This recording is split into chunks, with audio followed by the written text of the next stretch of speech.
Hello everyone, ये हमारा पर्यावरण एवं पारिस्थितिकी का पांचवा और आखिरी वीडियो है। इससे पहले हमने 4 वीडियो रिकॉर्ड किए हुए हैं, आप उन्हें भी ज़रूर देखिएगा। तो शुरू करते हैं।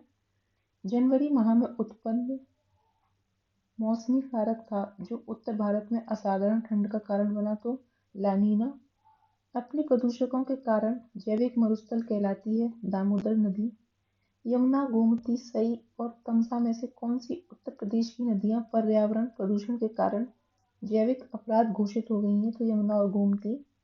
सरसों के बीज के अपमिश्रक के रूप में सामान्यतः निम्नलिखित में से किसी प्रयोग में लाया जाता है? आर्जीमोन के बीजों को। आर्जीमोन मैक्सिकाना मेक्सिको में पाई जाने वाली पोस्ते की एक फसल है। सरसों में के तेल में इसकी मिलावट से जो महामारी फैल सकती है वह है ड्रॉपसी। भारत के समुद्री जल के में हानिकारक शैवाल प्रस्फुटन में हो रही वृद्धि पर चिंता व्यक्त की गई है। इस समृद्धि के क्या कारक तत्व हो सकते हैं? ज्वारंधमुख से पोषकों का प्रसाव, मानसून में भूमि से जलवाह और समुद्रों में उत्प्रवाह।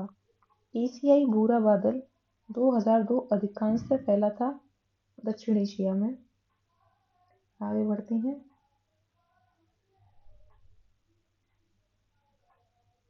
एशियाई ब्राउन क्लाउड या एशियाई भूरा बादल उत्पन्न होता है वायु प्रदूषण के कारण। जाड़े की ऋतु में दिल्ली में वायु प्रदूषण उच्च स्तर का रहता है। सही है। मोटर गाड़ियों में दहन प्रक्रिया जाड़े में बढ़ जाती है, ऐसा कुछ नहीं है। एक रंगीन गंधहीन रेडियो एक्टिव अक्रिय गैस है रेडॉन। फेफड़े का कैंसर तथा रक्त कैंसर से होने की संभावना है रेडॉन गैस से। घरेलू गतिविधियों के कारण उत्पन्न होने वाले वायु प्रदूषण को कहा जाता है घरेलू वायु प्रदूषण। WHO के अनुसार प्रतिवर्ष लाखों लोगों की मृत्यु होती है घरेलू वायु प्रदूषण के कारण। सिगरेट के धुएं में मुख्य प्रदूषक है कार्बन मोनोऑक्साइड व बेंजीन। शरीर में श्वास अथवा खाने से पहुंचा सीसा लेड स्वास्थ्य के लिए हानिकारक है।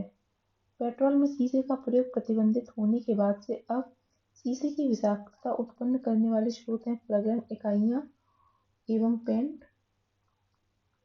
घरों में पुताई के लिए इस्तेमाल की जाने वाली पेंट में असुरक्षित स्तर हो सकता है शीशे की मात्रा का। मनुष्य के केंद्रीय तंत्रिका तंत्र और मस्तिष्क को नुकसान पहुंचा सकता है शीशे की अधिक मात्रा।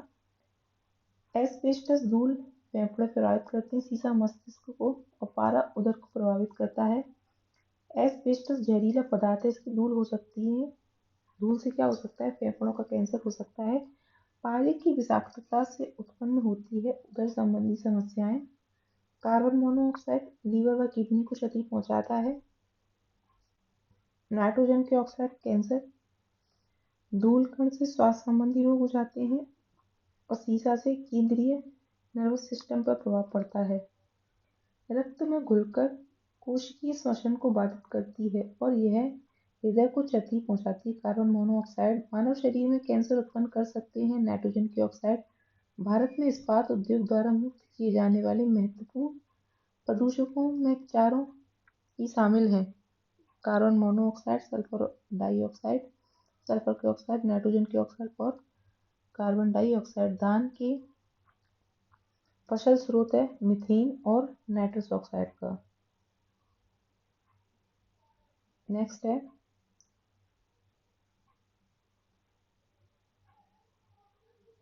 अम्ल वर्षा सल्फर डाइऑक्साइड के कारण। प्रकाश रासायनिक धुंध असंतृप्त हाइड्रोकार्बन हीमोग्लोबिन के साथ कार्बन मोनोऑक्साइड संयोजित होती है। ओजोन परत का क्षरण क्लोरोफ्लोरोकार्बन। अम्ल वर्षा को कहा जाता है झील कातिल लेक किलर। चीन, जापान, नॉर्वे, यूएसए में जिस राज्य में अम्लीय वर्षा होती है तो नॉर्वे में। उत्सर्जन ऊष्मीय शक्ति संयंत्रों में कोयला दहन से उत्सर्जित होता है कार्बन डाइऑक्साइड, नाइट्रोजन के ऑक्साइड, सल्फर के ऑक्साइड। ईंधन के रूप में कोयले का उपयोग करने वाले शक्ति संयंत्रों से प्राप्त फ्लाई ऐश के संदर्भ में सही कथन है। फ्लाई ऐश का उपयोग भवन निर्माण के लिए ईंटों के उत्पादन में किया जा सकता है।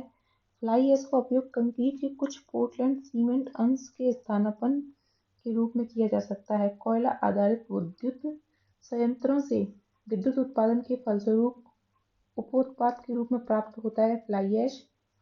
यह सूक्ष्म पाउडर होता है जो वायु के साथ दूर तक यात्रा करता है। इसमें सीसा, आर्सेनिक, कॉपर जैसी जहरीली भारी धातुओं के कण भी होते हैं। किसमें? फ्लाई ऐश में। अनाजों और तिलहनों के अनुपयुक्त रखरखाव और भंडारण के परिणाम स्वरूप आविशों का उत्पादन होता है, जिन्हें एफ्लाटॉक्सिन के नाम से जाना जाता है, जो सामान्यतः भोजन बनाने की आम विधि द्वारा नष्ट नहीं होते हैं। जिसके द्वारा उत्पादित होते हैं वह है फफूंदी। मुख्यतः एस्परजिलस फ्लेवस के द्वारा उत्पन्न होता है एफ्लाटॉक्सिन। एफ्लाटॉक्सिन में एक कैंसरजनक पदार्थ होता है जो उत्पन्न करता है यकृत कैंसर। वायु प्रदूषण की रोकथाम की एक यंत्रीय विधि नहीं है साइक्लोन डिवाइडर। कारखानों की चिमनियों से निस्सृत धुएं और कालिख के साथ मिश्रित कणकीय पदार्थों को अलग करने के लिए प्रयोग किए जाने वाले विशिष्ट फिल्टर को कहते हैं बैग फिल्टर। दीर्घधर्मी प्रदूषण से संबंधित कथन है, यह पशुओं में आनुवंशिक परिवर्तन लाता है, यह रक्त संचार में व्यवधान पैदा करता है, यह कैंसर पैदा करता है। यह तेलीय पंख और बिखरे हुए तेल के उपचार हेतु पारिस्थितिकी के अनुकूल विकसित प्रौद्योगिकी है। ऑयल जैपर एक बैक्टीरिया संकाय है। यह 5 बैक्टीरिया को मिलाकर विकसित किया जाता है। इसमें उपस्थित बैक्टीरिया तेल में मौजूद हाइड्रोकार्बन यौगिकों को अपना भोजन बनाते हैं और उसको परिवर्तित कर देते हैं हानि रहित CO2 एवं जल में। अंतर्राष्ट्रीय समुद्री संगठन का मुख्यालय कहाँ है? लंदन में है। अगला है संयुक्त राष्ट्र संघ की विशेष एजेंसी जिस पर अंतर्राष्ट्रीय नौवहन की सुरक्षा सुधार संबंधी उपाय करने और पोतों से होने वाले समुद्री प्रदूषण की रोकथाम की जिम्मेदारी है। यह संस्था उत्तरदायित्व और मुआवजा से संबंधित वैधानिक मामलों को देखने के अलावा अंतर्राष्ट्रीय समुद्री सहायता को सुविधाजनक बनाने का कार्य करती है। तो अंतर्राष्ट्रीय समुद्री संगठन इंटरनेशनल मैरीटाइम ऑर्गेनाइजेशन। जैव शौचालय प्रणाली में अपशिष्ट पदार्थों को विखंडित कर उसे पानी और गैस मीथेन में परिवर्तित कर देता है अवायवीय जीवाणु। जैव शौचालय प्रणाली में पानी को टैंक में जमा कर उसे क्लोरीन की मदद से साफ कर दिया जाता है, जबकि गैस हो जाती है वाष्पीकृत। भारत के कुछ भागों में पीने के जल में प्रदूषक के रूप में पाए जाते हैं आर्सेनिक, फ्लोराइड तथा यूरेनियम। नॉक-नी सिंड्रोम उत्पन्न होता है फ्लोराइड के प्रदूषण के द्वारा। यद्यपि पानी में अल्प मात्रा में उपलब्ध होता है जो मसूड़ों और दांतों को संरक्षण प्रदान करता है, परंतु इसका अत्यधिक सांद्रण फ्लोरोसिस नामक रोग का कारण बनता है। अत्यधिक फ्लोराइड को ग्रहण करने के परिणामस्वरूप संभावना बढ़ जाती है हम्प्ड-बैक की। पैरों के मुड़ने के कारण होता है, जिसे नॉक-नी सिंड्रोम कहते हैं, उच्च फ्लोराइड संग्रहण के कारण। बायोलॉजिकल ऑक्सीजन डिमांड BOD किसके एक मानक मापदंड है जलीय पारिस्थितिकी तंत्र में प्रदूषण की जांच के लिए। कैल्शियम पादप प्लग की वृद्धि और उत्तरजीविता प्रतिकूल रूप से प्रभावित होती है। प्रवाल भित्ति की वृद्धि और उत्तरजीविता प्रतिकूल रूप से प्रभावित होती है। कुछ प्राणी जिनके डिंबक पादप प्लवकीय होते हैं की उत्तरजीविता प्रतिकूल रूप से प्रभावित होती है महासागरों के अम्लीकरण के कारण। जल रोकथाम एवं प्रदूषण नियंत्रण अधिनियम को बनाया गया 1974 में। CO2 के लिए एक भंडार गृह की तरह कार्य करता है समुद्र। यूरो उत्सर्जन नियम उत्सर्जन के मानक है और ये एक वाहन से उत्सर्जन के लिए सीमा निर्धारित करने के पैकेज प्रदर्शित करते हैं। इसके अंतर्गत आच्छादित हैं कार्बन मोनोऑक्साइड, हाइड्रोकार्बन और नाइट्रोजन ऑक्साइड। यूरोपीय देशों में वर्ष 1992 में यूरो मानक एक वर्ष 1997 में लागू कर दिया गया था यूरो मानक 2। वाहनों के निकलने वाले प्रदूषकों को नियंत्रित करने के लिए चरणबद्ध रूप से यूरो मानकों को भारत में क्रियान्वित करने की संस्तुति कौन सी समिति ने की थी? माशेलकर समिति ने। The international council on clean transport ने भारत को इस बात की छूट दी है कि वर्ष 2020 में यूरो 5 के बदले सीधे अपना सकता है यूरो 6 को। BS4 मानक भारत में लागू कर दिया गया था 1 अप्रैल 2017 से, BS6 मानक भारत में लागू होने की निर्धारित तिथि थी 1 अप्रैल 2020। ये BS मानक स्टैंडर्ड होते हैं प्रदूषण के, इससे ज़्यादा प्रदूषण नहीं होना चाहिए। यूरो 2 मानकों को पूरा करने के लिए अति अल्प सल्फर डीजल में सल्फर की मात्रा होनी चाहिए 0.05% या इससे कम। यूरो नॉर्म स्वचालित वाहनों से एक गैस उत्सर्जन की मात्रा की सीमा निश्चित करते हैं। यह गैस है कार्बन मोनोऑक्साइड। हमारे देश के शहरों में वायु गुणवत्ता सूचकांक का परिकलन करने में साधारणतः वायुमंडलीय गैसों में विचार में लिया जाता है कार्बन मोनोऑक्साइड, नाइट्रोजन डाइऑक्साइड और सल्फर डाइऑक्साइड। भारत में 8 मुख्य प्रदूषकों के आधार पर बनाया जाता है वायु गुणवत्ता सूचकांक। शहरों में बढ़ते वायु प्रदूषण को रोकने के लिए पर्यावरण एवं वन मंत्रालय द्वारा राष्ट्रीय वायु गुणवत्ता सूचकांक जारी किया जाता है 17 अक्टूबर 2014 को। यह सूचकांक शहरी क्षेत्रों में वायु प्रदूषण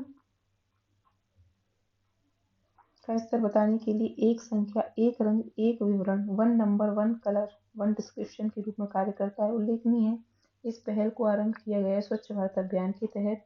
ग्रीन पीस इंडिया द्वारा जनवरी 2020 में जारी रिपोर्ट के अनुसार भारत में 287 नगरों में सर्वाधिक प्रदूषित नगर है झरिया।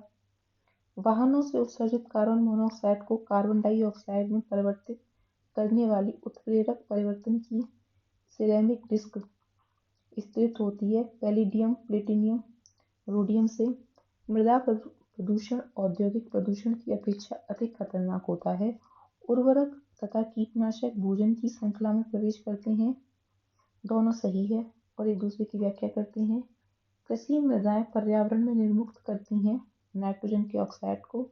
उर्वरक, कीटनाशी, कीटनाशी और शाकनाशी मृदा के प्राकृतिक, भौतिक, रासायनिक और जैविक गुणों को नष्ट करके मृदा को बेकार कर देते हैं।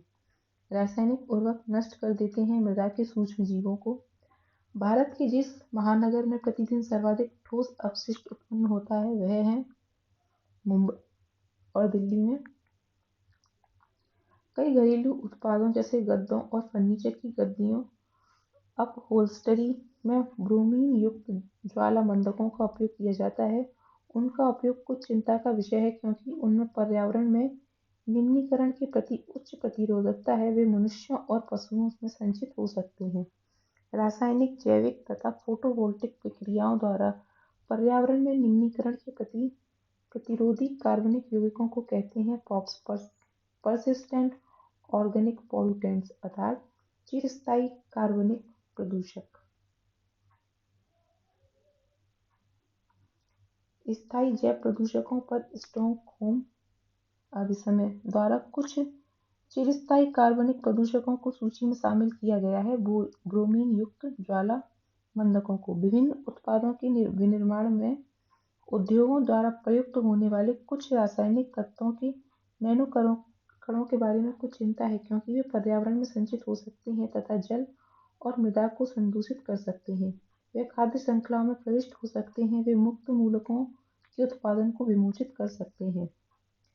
एक्सटेंडेड प्रोड्यूसर रिस्पॉन्सिबिलिटी EPR आरंभ किया गया है भारत में ई अपशिष्ट प्रबंधन और हस्तांतरण नियम 2011 के अंतर्गत। अब बात करते हैं जल संरक्षण की। उससे पहले पी लेते हैं हम थोड़ा सा जल। झारखंड राज्य गंगा नदी संरक्षण प्राधिकरण गठित हुआ था वर्ष 2009 में। जल प्रदूषण निवारण और नियंत्रण अधिनियम लागू हुआ वर्ष 1974 में। इसे वर्ष 1988 में संशोधित किया गया। विश्व जल संरक्षण दिवस मनाया जाता है 22 मार्च को। विश्व जल दिवस 2022 की मुख्य थीम थी भूजल अदृश्य को दृश्यमान बनाना और 2023 की थीम क्या है एक्सीलरेटिंग चेंज। शुद्ध जल कोयला, पेट्रोलियम तथा मछली में से जैविक संसाधन नहीं है। तो शुद्ध जल जैविक संसाधन नहीं है, बाकी सब जैविक संसाधन है। भारत सरकार द्वारा केंद्रीय गंगा प्राधिकरण का गठन किया गया 1985 में। सितंबर 1995 में इसका नाम बदलकर राष्ट्रीय गंगा प्राधिकरण कर दिया गया। केंद्रीय गंगा प्राधिकरण का नाम बदलकर कर दिया गया राष्ट्रीय नदी संरक्षण प्राधिकरण। राष्ट्रीय नदी संरक्षण प्राधिकरण के नाम से केंद्रीय गंगा प्राधिकरण को जाना जाता है। इसके अध्यक्ष प्रधानमंत्री होते हैं। नदी तल में बहुत अधिक बालू खनन का संभावित परिणाम हो सकता है कि भूजल का प्रदूषण तथा भौम जल का नीचे चले जाना। गंगा जल रिवर बेसिन अथॉरिटी की स्थापना फरवरी 2009 में की गई थी। केंद्रीय बजट 2014 में समन्वित गंगा संरक्षण अभियान को कहा गया है नमामि गंगे। राष्ट्रीय गंगा नदी बेसिन प्राधिकरण का गठन किया गया फरवरी 2009 में। राष्ट्रीय गंगा नदी बेसिन प्राधिकरण का लक्ष्य था गंगा को उसमें प्रवाहित होने वाले औद्योगिक अपशिष्ट व अशोधित सीवेज जल से मुक्ति दिला दी जाए। वर्ष 2020 तक केंद्रीय भूजल प्राधिकरण का गठन किया गया पर्यावरण संरक्षण अधिनियम 1986 के तहत। अगला है वर्ष 2009 में भारत में स्वच्छ गंगा के लिए स्थापित किया राष्ट्रीय गंगा नदी तलहटी प्राधिकरण, जिस पर्यावरणविद को जल पुरुष के नाम से जाना जाता है। राजेंद्र सिंह तरुण भारत संघ नामक गैर सरकारी संगठन के चेयरमैन हैं। राजेंद्र सिंह पीने के पानी को शुद्ध करने के लिए प्रयोग में जिसे लाया जाता है क्लोरीन को। मरुस्थल क्षेत्रों में जल ह्रास को रोकने के लिए पर्ण रूपांतरण होता है। कठोर एवं मोमी पर्ण, लघु पर्ण अथवा पर्णहीनता पर्ण की जगह कांटों में रेगिस्तान में पाए जाने वाले पौधों की पत्तियां जल हानि को रोकने के लिए प्राय बदल जाती हैं कांटों में। गंगा नदी डॉल्फिन की समष्टि में ह्रास के लिए शिकार चोरी के अलावा और क्या संभव कारण है? नदियों पर बांधों और बैराजों का निर्माण, संयोग से मछली पकड़ने के जालों में फंस जाना, नदियों के आसपास के फसल खेतों में संश्लिष्ट उर्वरकों और अन्य कृषि रसायनों का इस्तेमाल। आईयूसीएन ने रेड लिस्ट सूची में इंडेंजर्ड वर्ग में रखा है गंगेटिक डॉल्फिन को। भारत एवं एशिया का प्रथम डॉल्फिन शोध केंद्र एनडीआरसी की स्थापना की जा रही है पटना में गंगा नदी के तट पर। कई डॉल्फिन संयोग से मछली पकड़ने वाले जाल में फंस जाती हैं, इसे कहते हैं बाई कैच। गंगा नदी डॉल्फिन का वैज्ञानिक नाम है प्लाटेमिस्टा गैंगेटिका। गंगा नदी डॉल्फिन संरक्षण कार्यक्रम आरंभ हुआ 1997 में। यदि राष्ट्रीय जल मिशन सही ढंग से और पूर्णतः लागू किया जाए तो देश पर उसका प्रभाव पड़ेगा। शहरी क्षेत्रों की जल आवश्यकताओं की आंशिक आपूर्ति अपशिष्ट जल के पुनर्चक्रण से हो सकेगी। ऐसे समुद्र तटीय शहर जिनके पास जल के अपर्याप्त वैकल्पिक स्रोत हैं की जल आवश्यकताओं की आपूर्ति ऐसे समुचित प्रौद्योगिकी व्यवहार से लाकर की जा सकेगी जो समुद्री जल को प्रयोग लायक बना सकेगी। 30 जून 2008 को जलवायु परिवर्तन पर राष्ट्रीय कार्य योजना NAPCC आरंभ की गई। इस कार्य योजना का एक भाग है राष्ट्रीय जल मिशन। Water prevention and control of pollution cess act लागू किया गया 1977 में। चेन्नई, कानपुर, कोलकाता, मुंबई में पेयजल में संख्यीय प्रदूषण सर्वाधिक है। कोलकाता में ग्रामीण आबादी को पानी के संरक्षण हेतु सक्षम बनाने के लिए केंद्र सरकार द्वारा प्रायोजित योजना है हरियाली योजना। हरियाली योजना किससे संबंधित है? जल संरक्षण से। हरियाली सोच के इसको वन संरक्षण टिक नहीं करके आना है। जल शुद्धिकरण प्रणालियों में पराबैंगनी अल्ट्रावायलेट यूवी विकिरण की भूमिका है। यह जल में उपस्थित नुकसानदेह सूक्ष्म जीवों को निष्क्रिय या नष्ट कर देती है। पराबैंगनी विकिरण एक प्रकार का है विद्युत चुम्बकीय विकिरण। जल को जीवाणु मुक्त करने हेतु प्रयुक्त होते हैं ओजोन, क्लोरीन डाइऑक्साइड, क्लोरोक्लोरेमीन। यमुना एक्शन प्लान औपचारिक रूप से प्रारंभ किया गया था 1993 में। यमुना एक्शन प्लान तथा गोमती एक्शन प्लान को अप्रैल 1993 में अनुमोदित किया गया था गंगा कार्य योजना द्वितीय चरण के तहत। श्री श्री रविशंकर की संस्था आर्ट ऑफ लिविंग द्वारा वर्ल्ड कल्चर फेस्टिवल आयोजित किया गया था 11 से 13 मार्च 2016 के बीच। वर्तमान में मैली से निर्मल यमुना पुनरुद्धार योजना 2017 चलाई जा रही है। ये स्वच्छता में महत्वपूर्ण भूमिका निभाएगी। यमुना की राष्ट्रीय गंगा नदी बेसिन प्राधिकरण की प्रमुख विशेषताएं हैं नदी बेसिन योजना एवं प्रबंधन की इकाई है। यह राष्ट्रीय स्तर पर नदी संरक्षण प्रयासों की अगुवाई करता है। राष्ट्रीय गंगा नदी बेसिन प्राधिकरण के अध्यक्ष प्रधानमंत्री होते हैं। उन राज्यों के मुख्यमंत्री जिसमें गंगा होकर बहती है इस प्राधिकरण के सदस्य होते हैं। प्रदूषण नियंत्रण के उद्देश्य से राष्ट्रीय झील संरक्षण योजना NLCP के अंतर्गत जिन शहरों क्षेत्र में पड़ने वाली जलमग्न भूमि को चुना गया है वो हैं भुज मध्य प्रदेश, सुखना चंडीगढ़ और पिछोला राजस्थान। किसके लिए चुना गया इनको? राष्ट्रीय झील संरक्षण योजना। उड़ीसा की झील NLCP के अंतर्गत है। बिंदुसागर राष्ट्रीय झील संरक्षण परियोजना के अंतर्गत भीमताल को सम्मिलित किया गया है। फरवरी 2013 में राष्ट्रीय झील संरक्षण परियोजना और राष्ट्रीय नम भूमि संरक्षण परियोजना को समन्वित कर आर्थिक मामलों पर मंत्रिमंडलीय समिति द्वारा स्वीकृति प्रदान की गई राष्ट्रीय जलीय प्राधिकरण तंत्र संरक्षण योजना। अब है मिसलेनियस।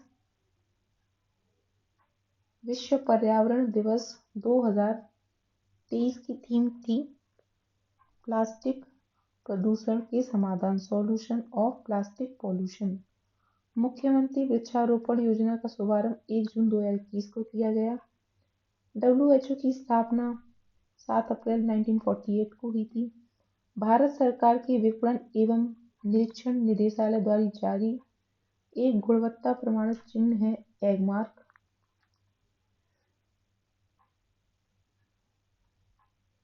आगे बढ़ते हैं।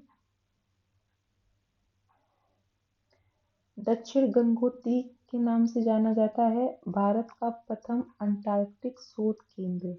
ये 1983-84 में स्थापित किया गया था। भारत ने अपना दूसरा अनुसंधान केंद्र मैत्री की स्थापना 1988-89 में की थी। 2012 में भारत ने अंटार्कटिका में तीसरा शोध केंद्र भारतीय स्थापित किया। 21वीं सदी में विश्व पर्यावरण संरक्षण हेतु एक कार्य योजना है एजेंडा 21। सतत विकास के संदर्भ में संयुक्त राष्ट्र की गैर बद्ध स्वैच्छिक कार्य योजना है एजेंडा 21। ये कब हुई थी? 1992 में ब्राजील के रियो डी जेनेरियो में संपन्न पर्यावरण एवं विकास पर संयुक्त राष्ट्र सम्मेलन के दौरान सृजित की गई थी। एजेंडा 21 सतत विकास से संबंधित है। त्वचा कैंसर पराबैंगनी प्रकाश से होता है। ध्वनि प्रदूषण को डेसिबल में मापते हैं। वैश्विक तापमान में कार्बन डाइऑक्साइड का प्रभाव है ग्लोबल वार्मिंग। ओजोन छिद्र क्लोरोफ्लोरोकार्बन के कारण होता है। उत्तर प्रदेश में प्रथम बायोटेक्निकल पार्क की स्थापना लखनऊ में की जा रही है। राष्ट्रीय पोषण संस्थान हैदराबाद में स्थित है। भारतीय वन्यजीव संस्थान देहरादून में स्थित है। राष्ट्रीय आयुर्वेद संस्थान जयपुर में स्थित है। National institute of naturopathy Pune में स्थित है। वर्ष 2023 में भारत के कितने स्थल को यूनेस्को द्वारा विश्व धरोहर स्थल घोषित किया जा चुका है? 40। यूनेस्को की विश्व विरासत सूची में शामिल की गई इमारत है महाबोधि मंदिर। सुनामी की उत्पत्ति जिसके द्वारा होती है वह है समुद्र के भीतर उत्पन्न होने वाले भूकंप से। अप्रैल 2023 तक भारत के कितने समुद्र तटों को ब्लू फ्लैग सर्टिफिकेशन दिया गया है? 12। वर्तमान में भी 12 ही है। पारिस्थितिकीय विज्ञानों का केंद्र बेंगलुरु में। भारतीय वन्य प्राणी संस्था देहरादून। भारतीय वन प्रबंधन संस्थान भोपाल। प्रत्येक वर्ष दिए जाने वाले इंदिरा गांधी पर्यावरण पुरस्कार का आधार है पर्यावरण के क्षेत्र में सार्थक योगदान।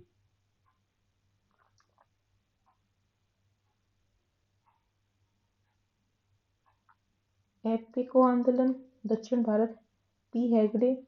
चिपको आंदोलन SL बहुगुणा सुंदरलाल बहुगुणा।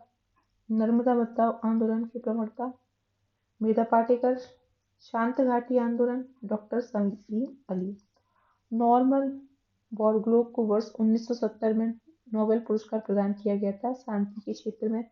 भारत में रैली फॉर वैली प्रोग्राम का आयोजन निम्न में से जिस एक समस्या को उजागर करने के लिए किया गया था वह है विस्थापितों के पुनर्वास की समस्या।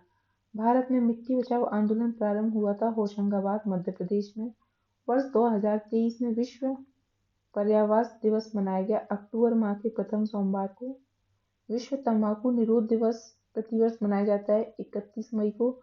2024 में विश्व तंबाकू निरोध दिवस की थीम थी protecting children from tobacco industry interference. दिसंबर 2022 में न्यूजीलैंड ने अगली पीढ़ी के लिए धूम्रपान पर प्रतिबंध लगाने वाला विश्व का पहला कानून पारित किया। न्यूजीलैंड का लक्ष्य 2025 तक धूम्रपान मुक्त होना है। 19 दिसंबर जिस दिवस के रूप में मनाया जाता है विश्व शौचालय दिवस।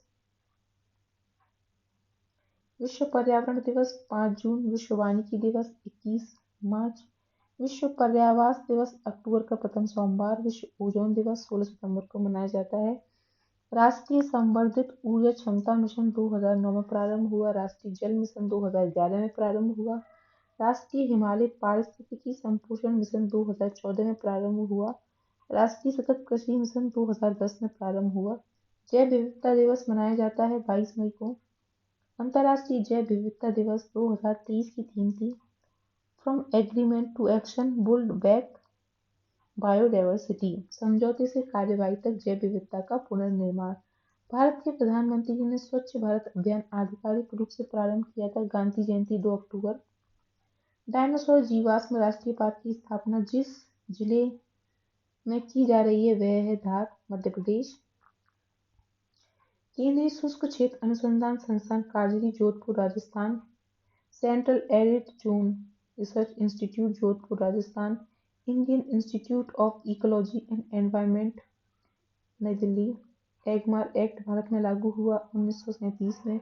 विज्ञान का वह क्षेत्र जिस एक में बोरलोग पुरस्कार दिया जाता है तो कृषि के क्षेत्र में दिया जाता है नॉर्मल बोरलोग पुरस्कार।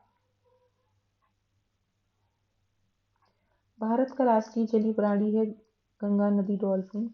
मौसम विज्ञान संबंधी प्रेषण के लिए जिसको गुब्बारों को भरने में उपयोग में लाया जाता है हीलियम गैस है। मानवीय जनसंख्या के श्रेष्ठ जीवन यापन के लिए जो कदम सर्वाधिक महत्वपूर्ण है वनारोपण। अगर किसी क्षेत्र का लैंडसेट आंकड़ा आज मिलता है तो उसके पश्चिम में स्थित क्षेत्र का आंकड़ा कब उपलब्ध होगा? उसी समय कुछ दिनों बाद। वह हरिकेन जिसे सन 2012 में यूएसए के उत्तर पूर्व और पूर्वी तटीय प्रांतों को दुष्प्रभावित किया उसका नाम था सैंडी। अंतर्राष्ट्रीय पृथ्वी दिवस मनाया जाता है 22 अप्रैल को। अंतर्राष्ट्रीय पृथ्वी दिवस 2024 की थीम थी प्लेनेट वर्सेस प्लास्टिक। नए शस्त्रों के प्रादुर्भाव को रोकने के लिए रासायनिक उद्योगों का अनुवीक्षण करता है और पार्टियों को रासायनिक आयुध के खतरे के विरुद्ध सहायता एवं संरक्षण प्रदान करता है। OPCW रासायनिक आयुध निषेध संगठन। इसमें 193 सदस्य देश हैं जो विश्व को रासायनिक हथियारों से मुक्त करने हेतु प्रतिबद्ध हैं। विश्व की 98% जनसंख्या भूभाग और रासायनिक कारखानों का प्रतिनिधित्व करते हैं। OPCW के सदस्य देश। हरित Bharat mission green India mission के उद्देश्य को सर्वोत्तम रूप से वर्णित करता है वन आच्छादन की पुनर्प्राप्ति और संवर्धन करना तथा अनुकूलन एडेप्टेशन न्यूनीकरण मिटिगेशन के संयुक्त उपायों से जलवायु परिवर्तन का प्रत्युत्तर देना। प्रतिष्ठित टाइलर पुरस्कार जिस क्षेत्र में दिया जाता है पर्यावरण सुरक्षा। राजीव गांधी पर्यावरण पुरस्कार दिया जाता है स्वच्छ प्रौद्योगिकी एवं विकास के क्षेत्र में। ग्लोबल 500 पुरस्कार दिया जाता है पर्यावरण प्रतिरक्षा के लिए। संयुक्त राष्ट्र के सर्वोत्तम पर्यावरण सम्मान चैंपियंस ऑफ द अर्थ पुरस्कार 2022 के विजेता थे लेबनान के अर्जेंसी, पेरू के कॉन्स्टेंटिनो ओकाचुटास तथा कैमरून की सेसिली बिबियाने। जैब्रिक प्रेरणा एवं कार्रवाई श्रेणी में ब्रिटेन के सर पार्थ दासगुप्ता विज्ञान व नवाचार श्रेणी में। भारत की डॉक्टर पूर्णिमा देवी वर्मन को उद्यमी दूरदृष्टि श्रेणी में। प्राकृतिक आपदा ह्रासीकरण का अंतर्राष्ट्रीय दशक मनाया गया 1990 से 1999 को। प्रत्येक मास के अंतिम शनिवार को राष्ट्रीय स्वच्छता दिवस मनाया जाता है। सियारा लियोन में, जिसे मेगा डाइवर्स देश के रूप में जाना जाता है ऑस्ट्रेलिया, जिसे डायनासोरस का कब्रिस्तान कहते हैं मोंटाना,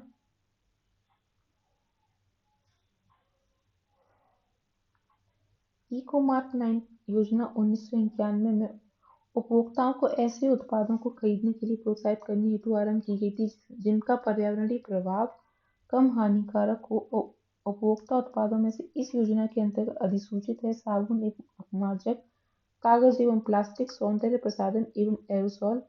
भारत में पूर्व संविशिष्ट प्री पैकेज वस्तुओं के संदर्भ में खाद्य सुरक्षा और मानक विनियमन 2011 के अनुसार किसी निर्माता को मुख्य लेवल पर जो सूचना अंकित करना अनिवार्य है, संगठकों की सूची जिसमें संयोजी शामिल है, पोषक विषयक सूचना शाकाहारी है या मांसाहारी, शाकाहारी के लिए ग्रीन डॉट इस्तेमाल करते हैं, मांसाहारी के लिए रेड।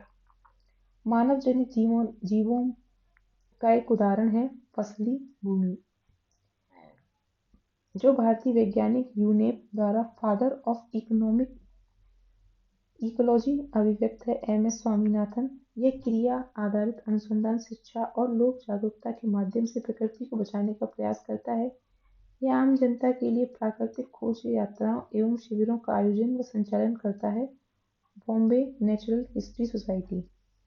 सदाबहार फल वृक्ष है लोकार्ट। मौसम अनुश्रवण युक्ति सोडार स्थापित है कैगा व कलपक्कम में। देश में विंटरलैंड की प्राकृतिक परिघटना जिस नगर में दृश्यमान होती है वह है मसूरी। प्रायद्वीपीय भारत निम्न हिमयुगों में से जिस युग में हिमानीकृत हुआ है प्लीस्टोसीन युग, हिमयुग। यदि आप ग्रामीण क्षेत्र से होकर गुजरते हैं तो आपको देखने को मिल सकता है कि अनेक प्रकार के पक्षी चरने वाले पशुओं भैंसों के पीछे पीछे चलते हैं और उनके घास के चलने से अशांत होने वाले कीटों को पकड़ते हैं। तो ऐसे पक्षी हैं साधारण मैना। यह हिमालय के दक्षिण में उष्णकटिबंधीय एशिया में पाए जाने वाला पक्षी है। इसका मुख्य आहार आर्द्र भूमि के छिछले जलीय जीव स्थलों में पाई जाने वाली छोटी मछलियां हैं। तो कौन सा जीव है ये? चित्रित बालक पेंटेड स्ट्रॉक। ये तिब्बत के पठार, भूटान और भारत के अरुणाचल प्रदेश, लद्दाख आदि में पाया जाता है। यह सर्वभक्षी है जो पौधों की जड़, कंदमूल, आलू, कीड़े मकोड़े, मछली, मेंढक, अनाज सब कुछ खाता है, किंतु मुख्य रूप से कटाई के पश्चात खेतों में अन्न के अवशेषों को अपने आहार के रूप में प्रयोग करता है। तो काली गर्दन वाला सारस शीतोष्ण कटिबंधीय वन, उष्ण कटिबंधीय वन, शीतोष्ण कटिबंधीय घास प्रदेश तथा उष्ण कटिबंधीय सवाना में से जिसकी औसत शुद्ध प्राथमिक उत्पादकता सबसे कम है तो शीतोष्ण कटिबंधीय घास प्रदेश। भारत का राष्ट्रीय सामुद्रिक पार्क स्थित है कच्छ की खाड़ी में। भीतरकनिका जिसे विश्व धरोहर सूची में सम्मिलित किया गया है उड़ीसा में है। भारत के सबसे बड़े चरखे के संदर्भ में सही कथन है। इसका उद्घाटन नोएडा में हुआ है। यह उपयोग किए हुए प्लास्टिक कचरे से बनता है। तो इस तरह हमारा पर्यावरण और पारिस्थितिकी का रिवीजन कंप्लीट हुआ। अगर आपको ये वीडियो, ये सीरीज पसंद आई तो प्लीज़ लाइक, शेयर, सब्सक्राइब करना ना भूलें। मिलते हैं फिर किसी और सीरीज के साथ अगली वीडियो में। तब तक के लिए देखते रहिए। धन्यवाद।